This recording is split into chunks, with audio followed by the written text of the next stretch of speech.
নমস্কার বন্ধুরা, আবার একটা মাছের রেসিপি নিয়ে চলে এসেছি। একদম অন্য স্বাদের মাছের রেসিপি কিন্তু তোমাদের সামনে নিয়ে এসেছি। এটা কাতলা মাছের একটা রেসিপি। রুই মাছ দিয়েও করতে পারো, ভেটকি দিয়েও করতে পারো। একদম অন্য রকম স্বাদের কিন্তু। আর জামাই ষষ্ঠী রয়েছে, জামাই ষষ্ঠীর দিনও কিন্তু ট্রাই করতে পারো, বা যে কোনো বিশেষ অনুষ্ঠানে কিন্তু এই মাছের পদটা রাখতে পারো। একদম সহজ উপায়, ঘরে থাকা উপকরণ দিয়েই কিন্তু এই টেস্টি মাছের রেসিপি করা যাবে। কিভাবে করেছি অবশ্যই দেখতে হবে। খুব ছোট্টভাবেই দেখিয়েছি। দেখো, এখানে কাতলা মাছগুলোকে লবণ হলুদ মাখিয়ে রেখেছি। এখানে একটু চারমগজ, পোস্ত আর দুটো কাজু বাদাম ভিজিয়ে রেখেছি। এখানে আদা রসুন আর কাঁচা লঙ্কা বাটা রয়েছে, আর এই রয়েছে দুটো পেঁয়াজ। এটাকে আমি কেটে নেব, তোমাদের মোটামুটি দেখিয়ে দিলাম। আর এখানে দেখো, পোস্ত আর চারমগজ তো মোটামুটি সম পরিমাণেই রয়েছে। আর এই যে দুটো কাজু তার মধ্যে দিয়েছি, একটু গরম জলে কিন্তু ভিজিয়ে রেখেছি। দেখো, পেঁয়াজগুলো কেটে নিয়েছি। পেঁয়াজগুলোকে একটু গরম জল দিয়ে আমি কিন্তু ভিজিয়ে রেখে দিচ্ছি। জলের মধ্যে ফোটাচ্ছি না, একটু গরম জলে ভিজিয়ে রেখে দেবো। আর এখানে একটা মশলা রেডি করে নিচ্ছি মাছটা রান্না করার আগে। দেখো, এখানে কয়েকটা দারচিনির টুকরো নিয়েছি। দারচিনির টুকরোটা আগেই দিতে হয়, কারণ এটা মোটা হয়, সেই জন্যে ভাজা হতে। আর গ্যাসের ফ্লেমটা, কড়াটা গরম হয়ে গেলে লো করে দেবে। এখানে দিয়ে দিয়েছি ছোটো এলাচ। আর এইখানে দেখো, সাদা গোলমরিচ রয়েছে, তারপরে সাহা জিরে রয়েছে, লবঙ্গ রয়েছে, একটা স্টার অনিয়ন রয়েছে। ঠিক আছে, এই মশলাগুলো কিন্তু লাগবে। সাদা গোলমরিচটা আর সাহা জিরেটা মোটামুটি সম পরিমাণ মতন নিয়েছি। আর কয়েকটা লবঙ্গ নিয়েছি, ওর চেয়ে একটু কম পরিমাণ।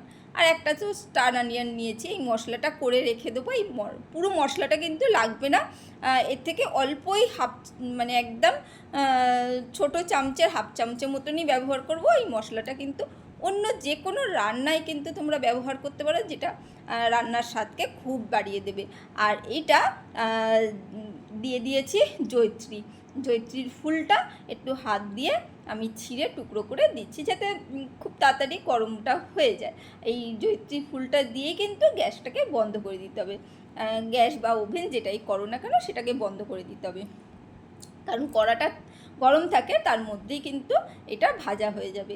এরপরে দিয়ে দিয়েছি এটা কাসুরি মেথি, একটু সামান্য পরিমাণ, খুব বেশি নয় কিন্তু, একদম কম পরিমাণ কাসুরি মেথি দিয়ে দিয়েছি এই গরম কড়াইয়ের মধ্যে। তারপরে তুলে নিয়েছি, তুলে ওটাকে গুঁড়ো করে নিয়েছি ঠান্ডা করে। আর এইদিকে সাদা তেল গরম হতে বসিয়ে দিয়েছি। আমি সাদা তেলেই রান্না করছি। তোমরা সর্ষের তেলেও করতে পারো, কিন্তু সাদা তেলে করলে বেশি ভালো হবে। এইটা কিন্তু সর্ষের তেলে সেইভাবে অতটা ভালো লাগবে না, সেই জন্যে সাদা তেলেই করতে পারো। আর তেলের মধ্যে সামান্য একটু লবণ দিয়ে দিয়েছি, দিয়ে একটা মাছগুলোকে দিয়ে দিচ্ছি। মাছগুলোকে এবারে ভেজে দেবো। ভেজে যে যেরকম মাছ ভাজা খাও সে সেরকমভাবে ভেজে নেবে। আর ওইখানে মশলাটা করে নিয়েছি, গুঁড়ো করে নিয়েছি, সেটাই তোমাদের দেখিয়ে দিলাম। আর এই দেখো, পেঁয়াজগুলো এবারে জল থেকে তুলে এই মিক্সির মধ্যে দিয়ে দিয়েছি, দিয়ে পেস্ট করে নেব। এইখানে মাছগুলো ভাজা হয়ে গেছে, তার মধ্যে সেই তেলের মধ্যে একটা তেজপাতা দিয়েছি, আর দিয়েছি চিনি। চিনি দিয়ে দিয়েছি, একটু চিনিটাকে মেল্ট হতে দেবো। তেজপাতা তো একটু স্বাদের জন্যে দিয়েছি, আর চিনিটা একটু রঙটাকে কালার করবে, সেই জন্যে একটু ঝোলটা কালার হওয়ার জন্য একটু চিনিটা দিয়ে দিয়েছি। দেখো, চিনিটা মোটামুটি মেল্ট হয়ে গেছে। তার মধ্যে এই যে পেঁয়াজটা যে গরম জলে ভিজিয়ে রেখেছিলাম, সেটা পেস্ট করে নিয়েছি, সেইটাকে দিয়ে দিচ্ছি। দুটো পেঁয়াজই কিন্তু বাটা আমি এখানে দিয়ে দিয়েছি। দিয়ে সুন্দর করে এটাকে এবারে কষিয়ে নেবো। খুব সুন্দর করে কিন্তু মশলাটাকে কষিয়ে নিতে হবে। হ্যাঁ, এখানে মনে হতেই পারে তোমাদের তেলটা একটু বেশি হয়েছে, কিন্তু এই রান্নাটা একটু তেলটা বেশি লাগছে, ঠিক আছে, কারণ এটা তাতে কিন্তু খুব টেস্টি হবে, সেই জন্যে একটু তেলটা বেশিই রেখেছি। আর যে কোনো অনুষ্ঠানের রান্নায় একটু তেলটা বেশিই থাকে, যদি তোমাদের মনে হয় তেলটা একটু কম দিতে পারো, ঠিক আছে। বাড়িতে ঘরোয়া রান্না করতে গেলে তেলটা একটু কমই দিতে পারো, কোনো অসুবিধে নেই। কিন্তু আমি এখানে সেই তেলটার মধ্যেই রান্না করে নিয়েছি। এখানে সামান্য লবণ দিয়ে দিয়েছি টেস্ট অনুসারে, আর দিয়ে দিয়েছি কাশ্মীরি লঙ্কার গুঁড়ো।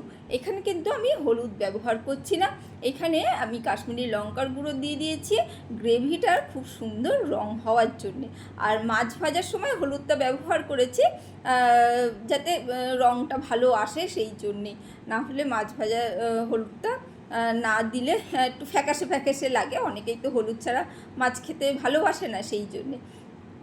চলো এখানে একটু আদা রসুন আর ওই কাঁচা লঙ্কা যেটা বেটে রেখেছিলাম সেইটা দিয়ে দিয়েছি, পেস্টটা দিয়ে ভালো করে কিন্তু কষিয়ে নিচ্ছি। মশলাটা খুব ভালো করে কষিয়ে নেবো যাতে মশলার কোনো কাঁচা গন্ধ না থাকে। দেখো কি সুন্দর একদম অনুষ্ঠান বাড়ির মতন তেল বেরিয়ে এসেছে, দেখতে পাচ্ছ? আর মশলার কালারটা কি দারুণ এসেছে, খুব সুন্দরভাবে কিন্তু কষিয়ে নেবো। আর এইখানে এই যে কাজু বাদাম পেস্তা পোস্ত আর হচ্ছে চারমগজ যেটা বেটে রেখেছিলাম, দুটো মাত্র কিন্তু কাজু বাদাম দিয়েছি, আর চারমগজ আর পোস্তটাই কিন্তু বেশি রয়েছে, সেই পেস্টটা কিন্তু দিয়ে দিয়েছি। দিয়ে সুন্দর করে এবারে একটু মিডিয়াম ফ্লেমে মশলাটাকে কষিয়ে নিচ্ছি, তাতে কি হবে মশলাটা খুব সুন্দরভাবে কষানো হবে। আর কাজু বাদাম বা পোস্ত চারমগজ এগুলো তো দিলে সবাই জানে যে এটা তলায় লেগে যেতে পারে, তাই অবশ্যই গ্যাসের ফ্লেমটা মিডিয়াম করে মশলাটাকে কষাবে। আর দেখো কি সুন্দর তেল বেরিয়ে এসেছে, মশলা থেকে তেল ভেসে উঠছে, বুঝতেই পারছো মশলাটা কত সুন্দর হয়ে কষানো হয়েছে। তোমরা যে কোনো বিশেষ অনুষ্ঠানে কিন্তু মাছের এই রেসিপিটা রাখতে পারো, সবাই কিন্তু জানতে চাইবে তোমাদের কাছে যে কীভাবে বানিয়েছো। অবশ্য গ্যারেন্টি দিয়ে বলছি, সবাই কিন্তু খেয়ে তোমাদের কাছে জানতে চাইবে যে রেসিপিটা বলো কীভাবে করলে এত সুন্দর রান্না করেছো, দারুণ। দেখো ভালো করে মশলাটাকে কষিয়ে নিয়েছি, আর গ্রেভিটা দেখেই বুঝতেই পারছো, মানে কষানোটা দেখে বুঝতেই পারছো মশলাটা কিন্তু খুব সুন্দরভাবে কষানো হয়েছে, তেল ছেড়ে যাচ্ছে। আর মিডিয়াম ফ্লেমে যেহেতু কষিয়েছি, দেখো তলায় কিছু লেগেও যায়নি, খুব ভালো করে কাজু পোস্তর কাঁচা গন্ধগুলো কিন্তু আমাদের মানে কষিয়ে বন্ধ করে দিতে হবে যাতে চলে যায়, কাঁচা গন্ধটা না থাকে, কাঁচা গন্ধটা থাকলে মানে ভালো লাগবে না।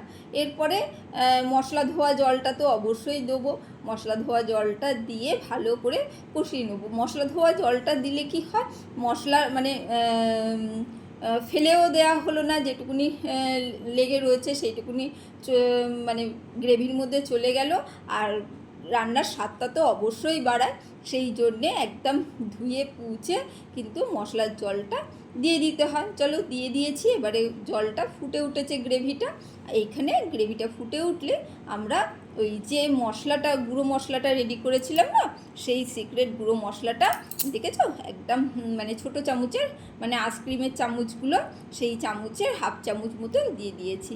দিয়ে এর মধ্যে এবারে আমরা মাছগুলোকে দিয়ে দেবো, মাছগুলোকে দিয়ে আমরা কিন্তু একটু ঢাকা দিয়ে স্ট্যান্ডিং টাইম দেবো, তারপরে কিন্তু সার্ভ করব।